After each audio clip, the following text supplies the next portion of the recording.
Images can contain raster data, which is also called bitmap or pixel data. Separately, they can also contain vector data. These two types of image data, however, are not mutually exclusive. For example, a single Photoshop document may contain both raster and vector image data within it. To use Photoshop effectively, you must understand the basic difference between these two types of image data. Raster image data uses pixels to represent image data. Each pixel in the image is assigned a color and a position. When editing raster image data, you are changing the individual pixels that make up a larger image. Because raster data can show subtle color changes, it is most often used for photographic images on computers. However, raster image data is resolution dependent, most often measured in a number of pixels per inch or pixels per centimeter. This can make raster images appear jagged or blurry if resized or displayed at a lower resolution than the resolution at which they were created.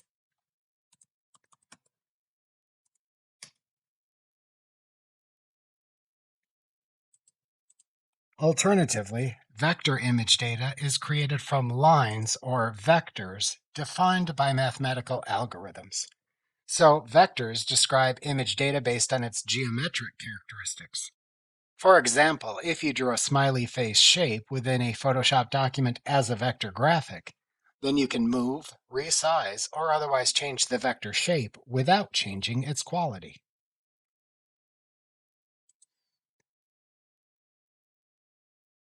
This is because vector image data is resolution independent, unlike raster image data. Because of this, vector image data is used to create images and objects within images that require clean, crisp lines at any display resolution, like text or geometric shapes.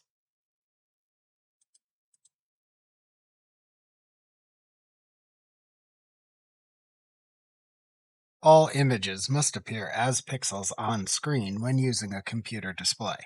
So, before you can manipulate the images, you must learn how pixels are displayed and measured within computer displays.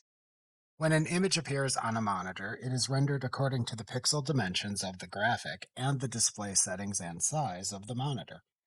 The image's pixel dimensions are the width and height of the image in pixels. The number of pixels displayed in an image is measured in pixels or dots per inch, or pixels or dots per centimeter. This is also called the PPI or DPI. Generally, the higher the PPI or DPI, the higher the image quality. The digital size of an image, usually measured in kilobytes, megabytes, or gigabytes, is proportional to the pixel dimensions of an image. Images with a higher PPI or DPI have a higher resolution and produce greater detail when printed, but they also may print more slowly and take more disk space for storage. Photoshop supports a maximum pixel dimension of 300,000 by 300,000 pixels per image. To adjust the size of an image in Photoshop, select Image, Image Size from the menu bar to open the Image Size dialog box. The current digital size of the image appears next to the Image Size label. The current pixel dimensions of the image appear in the Dimensions section. To show the image's dimensions using a different metric, click the drop-down arrow next to the Dimensions label and select the desired metric from the drop-down menu to see the measurements of the image for that metric appear instead. To show the pixel measurements, select the Pixels choice from the drop-down menu. To resize the image to fit a selected preset, choose the desired image size preset from the Fit To drop-down. Alternatively, to manually specify dimensions and a resolution, which you can save as a preset if desired, enter number values for the width and height into the width and height fields, and then use their adjacent drop-downs to select the units of measurement for those values. To disable proportionally scaling the width and height values together if needed, click the chain link icon to the left of the height and width dimensions to toggle it off.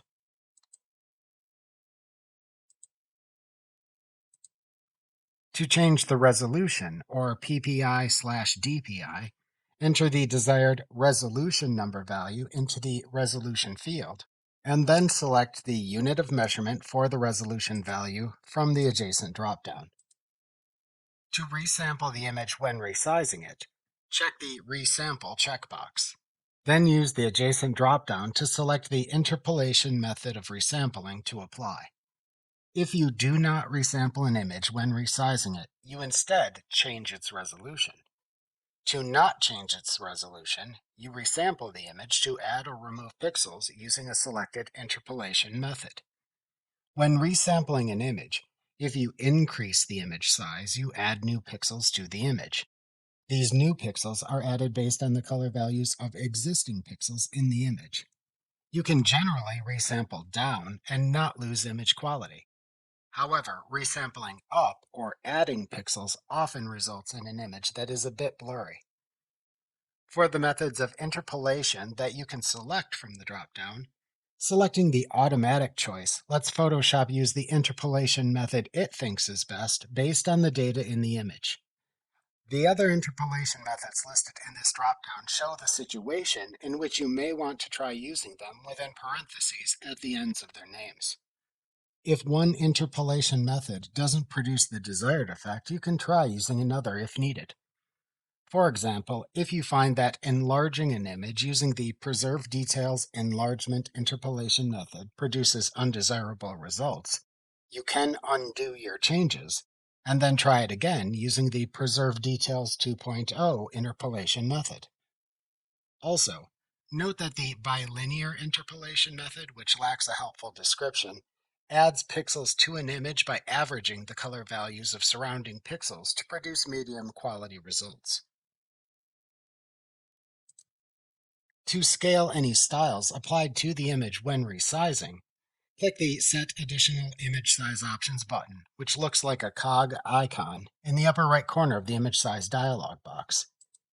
Ensure there is a check mark in front of the Scale Styles command in the menu that appears. If not, click it to select it to enable that resizing option. To resize your image after setting the image size options, click the OK button in the image size dialog box. Alternatively, to cancel the resizing, click the Cancel button.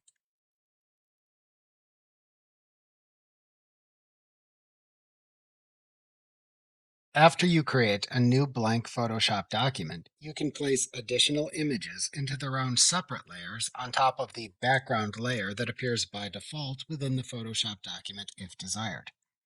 A document file in Photoshop can contain many layers. A layer is like a transparent sheet placed on top of the background layer. You place additional images and other items into their own separate layers within a Photoshop document, so you can select a certain layer and then make changes to only the content in the selected layer without putting image content within the other layers at risk of accidental edits. When you use one of the place commands in Photoshop to place an external file into an existing Photoshop document, the file is inserted into its own separate Smart Object layer. The advantage to placing the file into a Smart Object layer is that you can then perform many common image editing tasks on the Smart Object layer in the Photoshop document, like transforming it in various ways, without degrading the raster data in the file. However, you cannot directly use the raster editing tools of Photoshop on a Smart Object layer in Photoshop.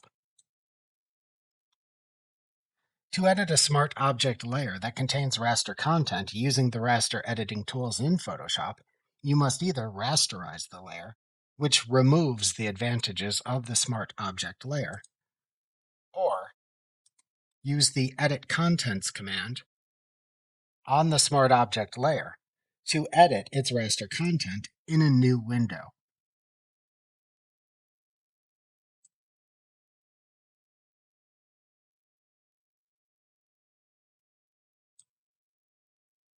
You can then save the changes to the content and close it to update the content of the Smart Object layer. You can place an external file into a Photoshop document as either an embedded file or a linked file. An embedded file is embedded within the Photoshop document, which increases its size. After it is embedded, any changes made to the external file's contents are not reflected in the embedded copy. Alternatively, you can also place an external file into a Photoshop document as a linked file. In this case, a link to the external file is stored within the Photoshop document. If you make changes to the content of the linked file, those changes also appear in the linked copy you placed. To place a file in Photoshop as a Smart Object layer, first open the Photoshop document into which to place the file. If desired, select a blank layer in the Layers panel into which to insert the file. The selected blank layer will then be converted into a Smart Object layer after placing the file. Alternatively, if you select a layer containing existing content, like the background layer, Photoshop adds the file as a new Smart Object layer on top of the selected layer. To place an embedded file, then select File, Place Embedded from the menu bar. Alternatively, to place a linked file, select File, Place Linked from the menu bar. Photoshop then opens the Place Embedded or Place Linked dialog box respectively. In either dialog box, you then navigate to the file to place into the Photoshop document. Click it to select it, and then click the Place button in the dialog box to place the file into a layer as an embedded or linked Smart Object. Note that if you are placing a PDF with multiple pages into a Photoshop document, you must select which page to place within the Open a Smart Object dialog box that appears, set any other settings as desired, and then click the OK button. The selected file then appears within a bounding box in the center of the open Photoshop document. You can then apply any transforms to the placed file if desired. To change its location, click inside the bounding box and drag it to the desired location. To resize it, place your mouse pointer over one of the resizing handles around its border, and then click and drag when your mouse pointer turns into a double-pointed arrow. To rotate it, place your mouse pointer outside the bounding box until your mouse pointer turns into a bent arrow icon. Then click and drag to rotate the file.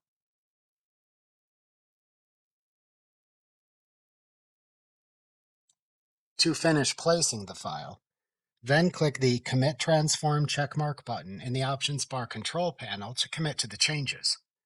Alternatively, click the Cancel Transform button in the Options Bar control panel next to the checkmark button to cancel the entire file placement.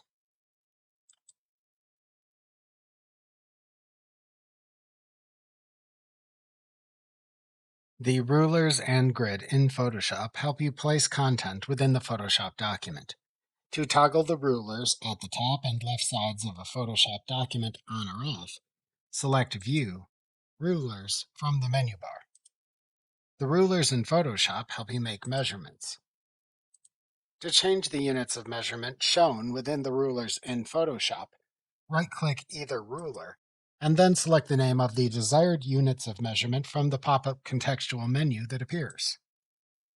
To change where the origin point or 0 point appears on the rulers in Photoshop, click and drag from the upper left corner where the rulers meet, down and to the right.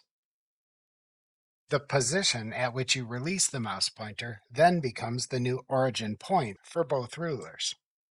To reset the origin points to their original locations, double-click the upper left corner of the rulers where the two rulers meet. To change the default unit of measurement that appears in the rulers in Photoshop, select Edit, Preferences, Units and Rulers from the menu bar. Doing this opens the Units and Rulers settings within the Preferences dialog box. Then select the desired default units of measurement to show on the rulers from the Rulers drop-down in the Units section at the right side of this dialog box. Then click the OK button at the far right side of the dialog box to apply the change. The grid in Photoshop can also help you to place content within Photoshop documents. The grid can help you align and lay out content in a Photoshop document. To turn the grid on or off in Photoshop, select View, Show Grid from the menu bar. The grid appears the same for all Photoshop documents, unlike guides, which we will discuss later, which you can customize for each Photoshop document. Therefore, you will probably want to set the grid to show the measurement settings that will be of most use to you for your most common types of Photoshop documents. To change the default appearance of the grid in Photoshop, select Edit, Preferences, Guides, Grid, and Slices from the menu bar to open the Guides, Grid, and Slices settings within the Preferences dialog box. To set the grid color, select a choice from the Color drop-down in the Grid section at the right side of the dialog box. Alternatively, to set a custom grid color, click the Color box at the right end of the Grid settings to open a Color Picker Grid Color dialog box. Select the desired grid color, and then click the OK button. To select the grid line style, select a line style choice from the drop-down to the right of the color drop-down. To set how frequently to show major grid lines in the grid, enter a number into the Grid Line Every field and select the unit of measurement for that value from the adjacent drop-down. To set the number of grid line subdivisions to show between each major grid line, enter the number of subdivisions into the Subdivisions field. Then click the OK button at the far right side of the dialog box to apply the changes.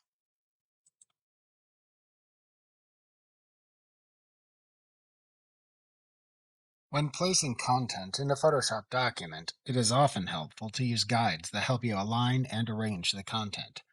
Guides are non-printing horizontal or vertical lines you can add to a Photoshop document to help you accurately place content into desired locations and align it properly. Unlike the grid, guides are unique to each Photoshop document. If desired, you can also use guides in conjunction with the Snap feature to easily snap content you move to the guides in the Photoshop document. Guides also work best in conjunction with the ruler in Photoshop, so it is best to use guides when the ruler is enabled. Remember that you can select View Rulers from the menu bar in Photoshop to toggle the rulers on or off.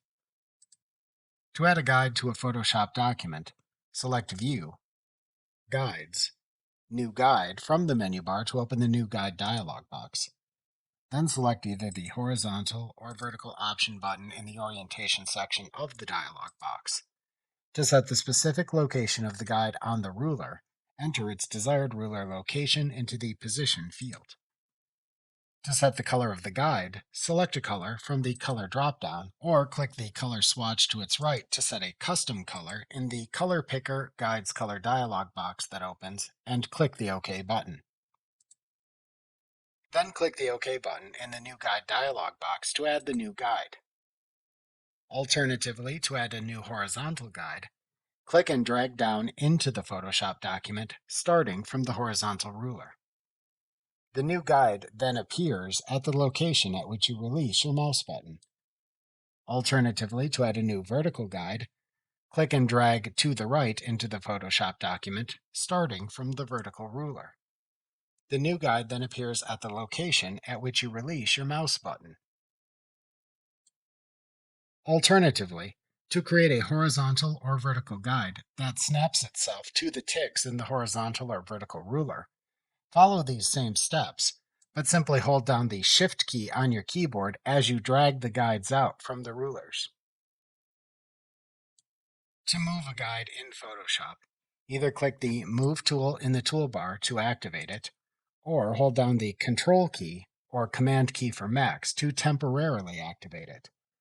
Then hover over the guide to move, and click and drag in the directions of the arrows that appear when the mouse pointer turns into a double-pointed arrow bisected by double lines.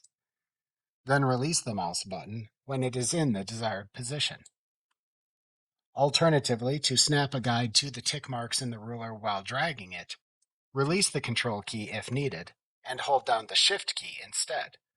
Then release the mouse button when it is in the desired location.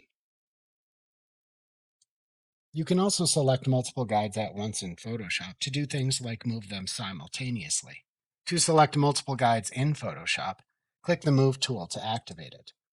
While not absolutely required, doing this makes it much easier to perform other tasks related to selecting multiple guides, like moving them at the same time, without needing to also invoke the Control key to temporarily activate the Move tool. To then select the first guide, hover over it and click it when the double-pointed arrow icon appears. It should then turn a dark blue color to show it is selected. To then select other guides at the same time, hold down the Shift plus Alt or Option for Max keys on your keyboard. Then hover over the other guides to select at the same time, and click them when the double-pointed arrow icon appears to select them too. They should all turn the same dark blue color to show they are selected. To then move the multiple guides you selected in Photoshop at the same time, hold down the Shift plus Alt or Option for Max keys on your keyboard and hover over one of the selected guides to move until the double-pointed cursor appears. Then click and drag to move the guides together as a single unit in the document. Optionally, to snap the guides to the tick marks in the ruler after you begin to click and drag to move them, release the Shift plus Alt or Option for Max keys on your keyboard, and then hold down only the Shift key, and then continue to drag them to the desired location. After they are in the desired location, then release the mouse button to finish moving them.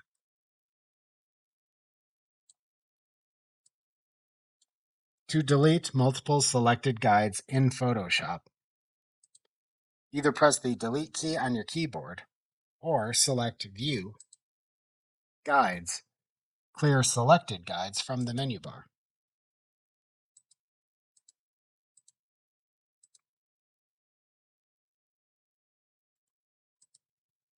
To edit the selected guides, select View, Guides, Edit Selected Guides from the menu bar to open the Edit Selected Guides dialog box, which has the same options as the New Guide dialog box.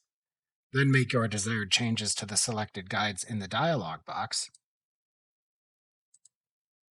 and click the OK button to apply them. After placing your guides into the desired locations in a Photoshop document, you can lock them into place so no one can accidentally move them. To toggle locking the guides in a Photoshop document on or off, select View, Guides, Lock Guides from the menu bar. Note that this does not prevent them from being cleared or deleted, however. When guides appear in a document, you can snap content you add to the guides by ensuring that there is a check mark in front of the guides command when you select View, Snap to, Guides from the menu bar. Snapping must also be enabled by selecting View, Snap from the menu bar to toggle it on and place a check mark in front of the Snap command. To toggle the display of guides on or off in a Photoshop document after adding them, select View, Show, Guides from the menu bar. If the Guides command appears grayed out or unavailable, then there are no guides in the Photoshop document to show. To delete a single guide, either click the Move tool in the toolbar to activate it, or hold down the Control key or Command key for Max to temporarily activate it. Then hover over the guide to delete, and click and drag it back into its parallel ruler's location, and release it there. Alternatively, click the guide to select it, and then press the Delete key on your keyboard. Alternatively, to delete all guides in a Photoshop document, select View, Guides, Clear Guides from the menu bar.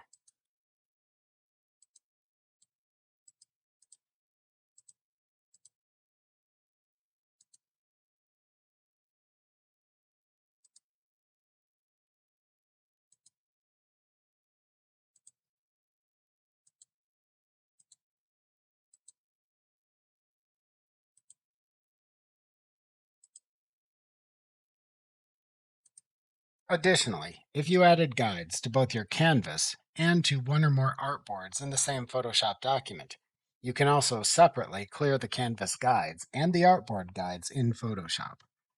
To clear all guides from a selected artboard in Photoshop, click to select the desired artboard in the Photoshop document, and then select View, Guides. Clear selected artboard guides from the menu bar. Separately, to clear all guides from only the canvas, select View, Guides. Clear canvas guides from the menu bar.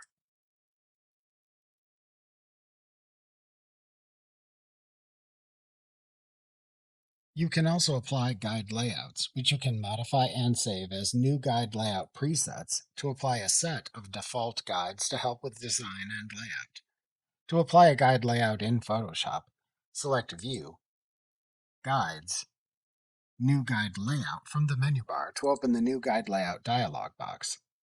To select where to place the guide layout if adding it to a Photoshop document that contains artboards, choose the desired artboard name or the canvas choice as needed from the Target dropdown. To apply a saved guide layout preset or one of the default presets, select it from the Preset dropdown. Alternatively, to customize a guide layout, which you can then save if desired, set the desired guide layout settings in the dialog box. To set the color of the guides, select a color from the Color dropdown, or click the color swatch to its right. To set a custom color in the Color Picker Guides Color dialog box that opens, and click the OK button. To enable columns in the guide layout, check the Columns checkbox and enter the number of columns into its number field. Optionally, to set the width of the columns, enter the column width and its unit of measurement abbreviation into the width field. To optionally apply gutter spacing between the columns, enter the column gutter measurement and its unit of measurement abbreviation into the gutter field. To enable rows in the guide layout, check the Rows checkbox and enter the number of rows into its number field. Optionally, to set the height of the rows, enter the row height and its unit of measurement abbreviation into the height field. To optionally apply gutter spacing between the rows, enter the row gutter measurement and its unit of measurement abbreviation into the gutter field. To specify margins for the guide layout around the border of the selected canvas or artboard, check the Margin checkbox. Then enter the desired value and unit of measurement abbreviation for the top, left, bottom, and right sides as desired. To center the columns in the guide layout, check the Center Columns checkbox. To let this guide layout clear any existing guides in the selected canvas or artboard, check the Clear Existing Guides checkbox.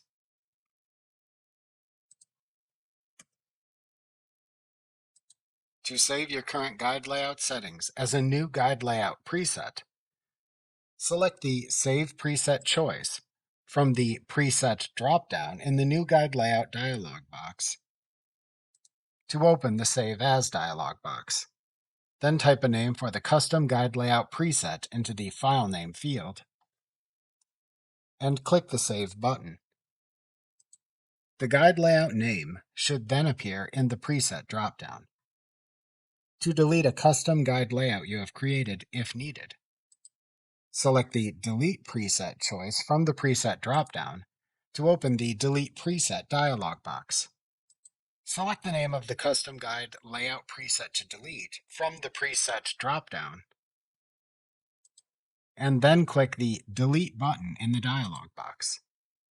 Then click Yes in the confirmation prompt window to finish. To apply your new guide layout in Photoshop, click the OK button in the New Guide Layout dialog box to apply the preset or customized guide layout to the selected artboard or canvas. You can move and delete the guides in the guide layout just as you normally move and delete guides.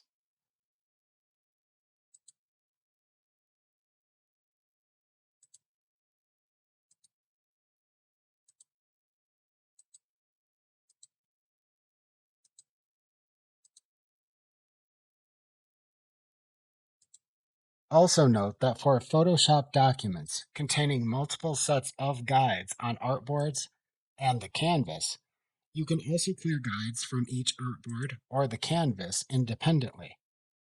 To clear guides from a selected artboard, if needed, select the artboard in the Layers panel. Then select View, Guides. Clear selected artboard guides from the menu bar. To clear guides from only the canvas and leave artboard guides intact, select the View, Guides, Clear Canvas Guides command from the menu bar.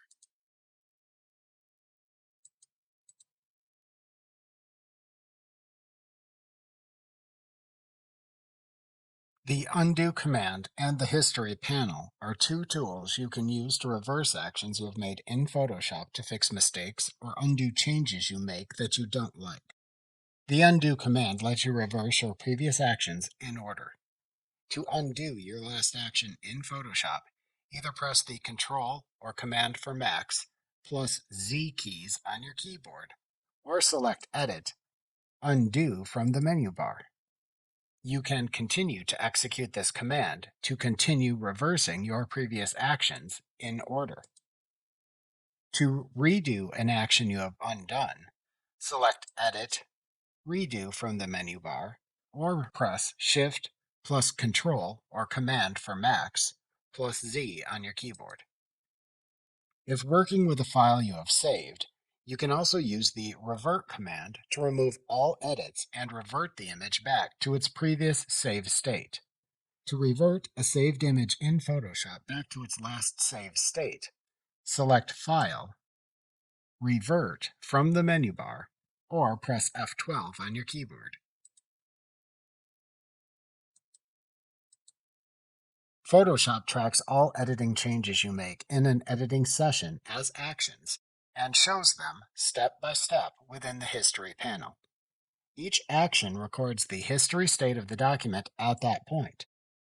To show or hide the History panel in Photoshop, select Window, History from the menu bar.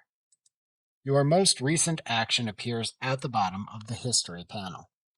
The save state from which you started editing the Photoshop document appears as a snapshot at the top of the History panel. To revert a Photoshop document back to its state at a selected step in the editing process, click the name of the action to which to revert in the History panel. Photoshop can also save a selected history state as a snapshot in the History panel within an editing session. All snapshots appear at the top of the History panel.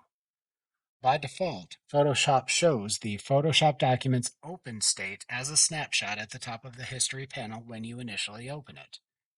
To save a selected history state as a snapshot, select the desired Actions History State in the History panel. Then click the Create New Snapshot button, which looks like a camera icon, at the bottom of the History panel. Note that unlike Camera Raw snapshots, History panel snapshots are removed after you close and reopen the Photoshop document. To create a more permanent version of a history state in Photoshop, you can create a new document from a selected state in the History panel. To create a new document from a selected state in the History panel, click to select the desired history state to save. This can be either an action or a snapshot. Then click the Create New Document from Current State button, which has an icon that looks like a piece of paper with a plus on it at the bottom of the History panel. The new document is immediately created in a new document window in Photoshop. Note that this new document does not contain any of the previous document's history states. However, you can save it if you want to preserve a specific history state of a Photoshop document beyond a single editing session. If you select a previous action's history state in the History panel, note that any actions you stepped back over still appear in the History panel. To permanently delete an action and all following actions in the History panel in Photoshop, right-click the action to delete and select the Delete command from the pop-up contextual menu that appears. Then click Yes in the confirmation window to confirm the deletion. If needed, to delete all the actions in the History panel other than any action currently selected, click the History panel's Options button in its upper right corner, which looks like a button made of 3 stacked horizontal lines. Then select the Clear History command from its drop-down menu. Note that clearing the action history does not delete any snapshots you created in the editing session. If you want to delete a snapshot in the History panel in Photoshop, click it to select it. Then click the Delete Current State button, which looks like a trash can icon at the bottom of the History panel. By default, the History panel stores your last 50 steps. You can change this number to set it up to a maximum of 1,000 steps by selecting Edit, Preferences, Performance from the menu bar to open the Performance tab of the Preferences dialog box. Click the History States dropdown, and then use the slider that appears to set the desired number of steps, or type a number into the adjacent field. Then click the OK button. Keep in mind that the more steps you store in the History panel, the more memory is required by Photoshop.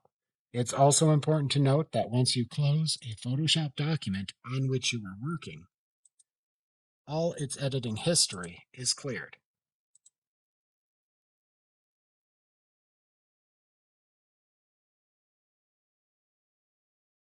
When you open a Photoshop document, Photoshop shows some type of document information towards the lower left corner of the document window in the status bar. You can change which set of document information appears in this area. To view different sets of image specs, like the document sizes or document dimensions in the status bar in Photoshop, click the small right-pointing arrow to the right of this information in the status bar of Photoshop to show a pop-up menu of the various types of document information you can view.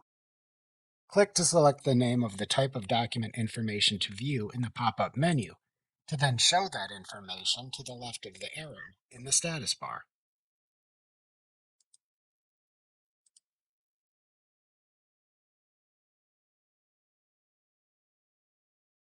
You must learn how to use the Zoom tool in Photoshop to work effectively in Photoshop documents.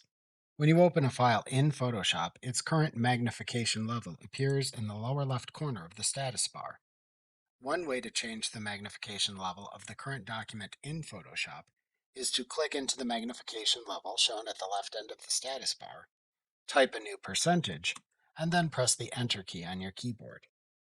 Alternatively, you can also use the Zoom tool in the Tools panel in Photoshop, which looks like a magnifying glass button, to change the current file's magnification. To use the Zoom tool in Photoshop, click the Zoom tool button to view the magnification options in the Options bar control panel at the top of the Photoshop application window. To set the default behavior of the Zoom tool to either zoom in or zoom out, when you hold it over a Photoshop document window and then click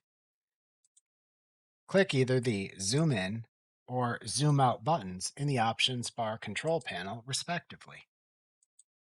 To quickly toggle between zooming in and zooming out when using the Zoom tool, hold down the Alt key or Option key for Macs, and then click to perform the opposite zoom of the one selected in the Options bar control panel. To zoom in or out continuously in Photoshop, click and hold down your mouse button when using the Zoom tool. Then release the mouse button when the image is at the desired magnification level. To resize windows to fit their new magnification level when zooming using the Zoom tool, if you are using floating document windows in Photoshop, check the Resize Windows to Fit checkbox. However, if enabled, the document windows will not intrude past the panels. To equally magnify all open document windows when you magnify any opened document window, check the Zoom All Windows checkbox. To enable Scrubby Zoom, which lets you click and hold down with the Zoom tool in the preview image where you want to focus the magnification, and then immediately drag to the right to increase the zoom, or drag to the left to decrease the zoom respectively, check the scrubby zoom checkbox. Alternatively, to zoom into a selection area you choose in the Photoshop document, uncheck the scrubby zoom checkbox. Then, click and drag to create a selection in the Photoshop document to magnify. Then release the mouse button to magnify and display the selected area. To zoom the Photoshop document to show it at its actual pixel resolution on screen, click the 100% button in the Options bar control panel. To change the magnification level to fit the entire Photoshop document in the available screen area, click the Fit Screen button in the Options bar control panel. To change the magnification level of the Photoshop document to fill the entire available screen area, click the Fill Screen button in the Options bar control panel. If desired, to use keyboard shortcuts to zoom in or out on a Photoshop document, hold down the Control key on your keyboard and then press the plus or minus key on your keyboard, respectively.